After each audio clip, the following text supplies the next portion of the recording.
Welcome to GM study for dreams. আবার সবাইকে স্বাগত তোমাদেরই প্রিয় channel GM study for dreams. আজকে আমি প্রিভিয়াস 20 বছর এবং সমস্ত পরীক্ষার রাজ্য এবং সেন্ট্রালের সমস্ত পরীক্ষার জিওগ্রাফি যে প্রশ্ন এসেছে সেটা এছাড়া আমার চয়েসের আমার পছন্দের কিছু প্রশ্ন অ্যাড করে মোট 100টি প্রশ্ন সুন্দর কালেকশন নিয়ে এসেছি, যেটা তোমাদের আসন্ন ডব্লিউপি কেপি সমস্ত পরীক্ষার জন্য ইম্পর্টেন্ট।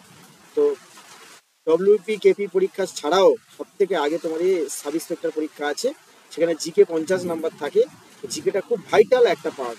তো ভালো করে ক্লাসটা দেখবে, খুব শর্টের প্রশ্ন আছে এবং প্রত্যেকটা অধ্যায় থেকে কভার হবে ভারত এবং পশ্চিমবঙ্গে। তো ক্লাসটা সম্পূর্ণ দেখবে, মন দিয়ে দেখবে। আজ প্রথম 50টি প্রশ্নের আলোচনা হবে, খুব বেশি দীর্ঘায়িত ভিডিওটি হবে না, খুবই উপকারী এই ভিডিও। তো যারা প্রথম দেখছে অবশ্যই চ্যানেলটি সাবস্ক্রাইব করবে। 1 নম্বর প্রশ্ন, কোন রাজ্যের জনঘনত্ব সবচেয়ে বেশি?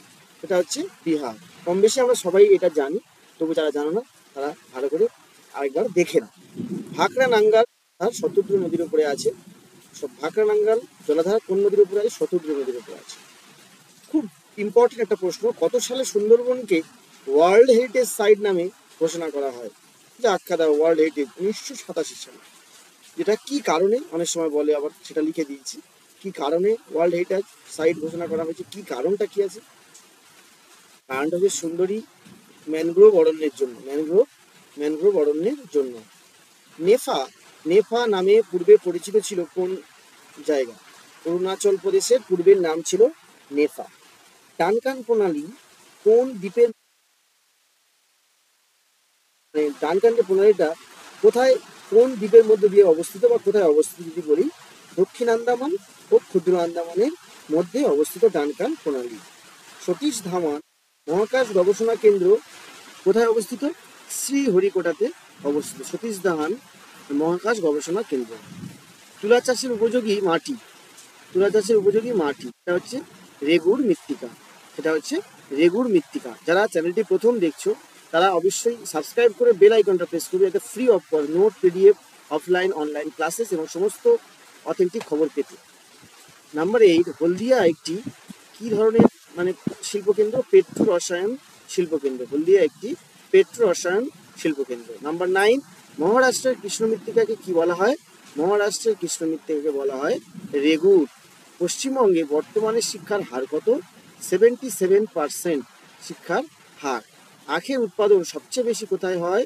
আখের উৎপাদন উত্তরপ্রদেশে সব থেকে বেশি হয়। সর্বাধিক তুলা উৎপন্ন হয় মহারাষ্ট্রে। সর্বাধিক তুলা উৎপন্ন হয় মহারাষ্ট্রে। নাম্বার 13, ভারতের উচ্চতম কংক্রিট গ্রাভিটি ড্যাম বাঁধ কোনটা? ভাকরা। উচ্চতম কংক্রিট গ্রাভিটি ড্যাম ভাকরা। 1905 সালে রেলওয়ে বোর্ড গঠিত হয়েছিল। কত সালে রেলওয়ে বোর্ড গঠিত হয়েছিল? 1905 সালে রেলওয়ে বোর্ড গঠিত হয়েছিল। নাম্বার 15, ঝাড়খণ্ডের সঙ্গে পশ্চিমবঙ্গের কিরকম সীমানা আছে? দীর্ঘ সীমানা রয়েছে। সব থেকে বেশি সীমানা শেয়ার করছে ঝাড়খণ্ডের সাথে। কোটা শহর কোন নদীর তীরে অবস্থিত? চম্বল নদীর তীরে কোটা শহরটি অবস্থিত। 17, নাম্বার 17, চিত্রকূট জলপ্রপাত। চিত্রকূট জলপ্রপাত ভারতের কোথায় অবস্থিত? ছত্তিশগড়ে অবস্থিত।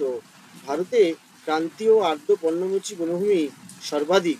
ভারতে কিরম ধরনের বনভূমি সর্বাধিক? ক্রান্তীয় আর্দ্র পর্ণমোচী বনভূমি সর্বাধিক। প্রথম হিউম্যান ডেভেলপমেন্ট রিপোর্ট প্রকাশিত হয় পশ্চিমবঙ্গে। প্রথম হিউম্যান ডেভেলপমেন্ট রিপোর্ট প্রকাশিত হয় 2004 সালে। জারোয়া জাতিগোষ্ঠী ভারতের কোথায় থাকে, বাস করে? আন্দামান দ্বীপপুঞ্জে বসবাস করে জারোয়া জাতিগোষ্ঠী। 2001 সালের জনগণনা অনুসারে পশ্চিমবঙ্গের সাক্ষরতার হার 68.6%। 68.6%। 22, তপশিলি জাতির জনসংখ্যা সবচেয়ে বেশি কোথায়? উত্তরপ্রদেশে সব থেকে বেশি জনসংখ্যা উত্তরপ্রদেশে। আদম সেতু কোথায় রয়েছে? আদম সেতু ভারত ও শ্রীলঙ্কার মাঝখানে, বা ভারত ও শ্রীলঙ্কাকে কানেক্ট করে আদম সেতু। ভারতের বৃহত্তম টাইগার রিজার্ভ ফরেস্ট কোথায় অবস্থিত? অন্ধ্রপ্রদেশে অবস্থিত বৃহত্তম tiger reserve forest. Number 28, Sikkim ভারতের অংশ কত সালে হয়েছিল? 1975 সালে। ভেরি ভেরি ইম্পর্টেন্ট প্রশ্ন। প্রত্যেকটা প্রশ্নই previous WBCS, PSC, clerkship, miscellaneous, WP, KP থেকে শুরু করে সব জায়গা থেকে কালেক্ট করা হয়েছে। 29, পশ্চিমবঙ্গের ড্রাই পোর্টের অবস্থান কোথায়? কলকাতায়। পশ্চিমবঙ্গের ড্রাই পোর্ট কলকাতা। নাম্বার 30, ভূমিকম্পের তীব্রতা মাপার জন্য রিক্টার স্কেল ব্যবহার করা হয়। কতটা ভূমিকম্পের তীব্রতা কতটা ছিল? আর ভূমিকম্পের উৎসস্থল মাপা হয় সিসমোগ্রাফ যন্ত্রের সাহায্যে। লাক্ষা দ্বীপপুঞ্জ, এটা কি ধরনের দ্বীপপুঞ্জ? লাক্ষা দ্বীপপুঞ্জ হলো প্রবাল দ্বীপপুঞ্জ। কলকাতা মেট্রো রেল কত সালে চালু হয়? 1984 সালে। দামোদর ভ্যালি কর্পোরেশন হলো ভারতের কেন্দ্রীয় সরকার ও পশ্চিমবঙ্গ ও ঝাড়খণ্ড রাজ্যদ্বয়ের সরকারি প্রতিনিধিত্বমূলক সংস্থা। ঠিক আছে। 34, তিস্তা নদীর পশ্চিম ভাগ কি নামে পরিচিত? ডুয়ার্স নামে পরিচিত। চুম্বী উপত্যকা সিকিম ও ভুটান সীমান্তে রয়েছে। চুম্বী উপত্যকা কোথায় রয়েছে? সিকিম ও ভুটান সীমান্তে রয়েছে। ভারতের সর্বপ্রথম খনিজ তেল আবিষ্কৃত হয় কোথায়? ডিগবয়তে। ভারতের সর্বপ্রথম খনিজ তেল আবিষ্কৃত হয় ডিগবয়। ভারতের সর্বাধিক তামাক উৎপাদনকারী রাজ্য অন্ধ্রপ্রদেশ। সব থেকে বেশি তামাক উৎপন্ন হয়। 38, দক্ষিণ ভারতের শস্য ভাণ্ডার কাকে বলা হয়? দক্ষিণ ভারতের শস্য ভাণ্ডার বলা হয় থাঙ্গাভুরকে। মুর্শিদাবাদ জেলাকে দুভাগে ভাগ করেছে কোন নদী? ভাগীরথী নদী মুর্শিদাবাদ জেলাকে দুই ভাগে ভাগ করেছে। পোলাভারম প্রকল্প গোদাবরী নদীর সঙ্গে সংশ্লিষ্ট। পোলাভারম প্রকল্প গোদাবরী নদীর সাথে সম্পর্কিত। গোদাবরীটা লেখা দরকার নেই। স্বাধীনতা লাভের সময় পশ্চিমবঙ্গের কোচবিহার জেলাটি ছিল না। স্বাধীনতা লাভের সময় কোন জেলাটি ছিল না? Cooch Behar. Number 42, GM study for ড্রিমসের তরফ থেকে জিওগ্রাফি স্পেশাল নোট তোমাদের দেওয়া হচ্ছে। এর পিডিএফ পাবে তোমরা 62 এই নাম্বারে হোয়াটসঅ্যাপ এবং টেলিগ্রামে ভিডিওটি কমপ্লিট ইউটিউবে আপলোড হওয়ার পর 2 দিন পরে তোমরা পিডিএফটা পাবে। 14টি বাণিজ্যিক ব্যাংক জাতীয়করণ 1969 সালে হয়। Very very important. কিরু জল প্রকল্প কোথায় আছে? জম্মু ও কাশ্মীরে।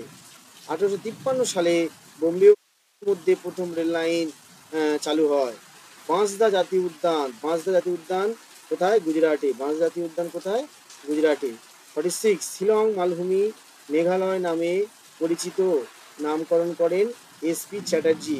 শিলং মালভূমি মেঘালয় নামে পরিচিত নামকরণ করেন এসপি চ্যাটার্জি। টিভিএ বিদেশি পরিকল্পনাকে অনুসরণ করে টিভিএ নামক বিদেশি পরিকল্পনাকে অনুকরণ করে ডিভিসি পরিকল্পনা করা হয়েছিল। 48, জলপাইগুড়ি তিস্তা ও করলা নদীর তীরে অবস্থিত। অবস্থিত। 49, টপোস্ফিয়ার ও স্ট্র্যাটোস্ফিয়ারের মধ্যবর্তী অংশ। নাবার্ড। 50তম প্রশ্ন, নাবার্ড 1982 সালে গ্রাম উন্নয়নের জন্য প্রতিষ্ঠিত করা হয়েছিল। নাবার্ডকে 1982 সালে প্রতিষ্ঠা করা হয়েছিল। আপাতত আমি 50টা প্রশ্নের ভিডিওতে শেষ করলাম। প্রত্যেকটা প্রশ্ন ওয়ান-লাইনার করা আছে, প্রত্যেকটা বাছাই করা প্রশ্ন। VVI very very important for upcoming exam. হুবহু কমেন্ট পেতে আজই সাবস্ক্রাইব করবে, বন্ধুদের কাছে শেয়ার করে দেবে বিভিন্ন গ্রুপে এই ক্লাসটি, এবং অবশ্যই press the bell icon and subscribe my channel GM study for dreams. Next ভিডিওতে আরও 50টি প্রশ্ন নিয়ে হাজির হব।